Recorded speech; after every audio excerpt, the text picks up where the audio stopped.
हातकणंगले तालुक्यातील रुई येथील छत्रपती राजाराम साखर कारखान्याचे संचालक संजय मगदूम आणि माजी ग्रामपंचायत सदस्या सारिका मगदूम यांच्या पुढाकाराने मुख्यमंत्री सहायता निधी व धर्मदाय रुग्णालय यांच्या समन्वयाने मोफत सामुदायिक आरोग्य शिबिराचे आयोजन करण्यात आलं होतं। शिबिरात विविध रोगाची तपासणी करण्यात आली। यामध्ये 614 रुग्णांनी लाभ घेऊन मोफत तपासणी करून घेतली। हे शिबिर ग्रामदैवत हनुमान मंदिर येथे पार पडले।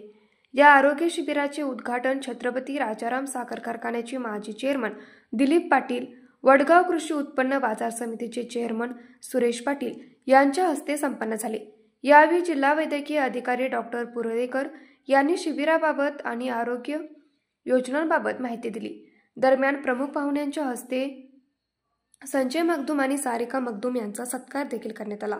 आरोग्य शिबिरात हृदयरोग, मेंदूविकार, स्त्रीरोग, कर्करोग तपासणी, पोटविकार, अस्थिवेग विकार, डोळे तपासणी, बीपी शुगर तपासणी, ईसीजी तपासणी, रक्तलघवी तपासणी आदी तपासणी आणि औषधे मोफत देण्यात आली। तसेच आयुष्मान भारत कार्ड देखील मोफत काढून देण्यात आले। या शिबिरासाठी अथायू मल्टी स्पेशालिस्ट कोल्हापूर, अष्टराधार कोल्हापूर, विन्स hospital Kolhapur, Kolhapur cancer centre, पयोस hospital Jaysingpur, city lions eye hospital, Chhatrapati Shahu Maharaj medical college Kolhapur, सार्वजनिक आरोग्य विभाग कोल्हापूर तसेच गावातील डॉक्टर किरण चव्हाण, डॉक्टर अफसाना मुजावर यांचे मोलाचे सहकार्य लाभले।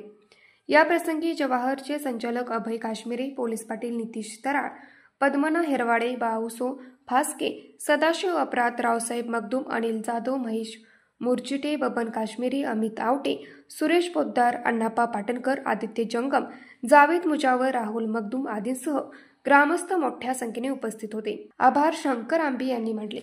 न्यूज मराठी 24 साठी विनोद शिंगे, हातकणंगले।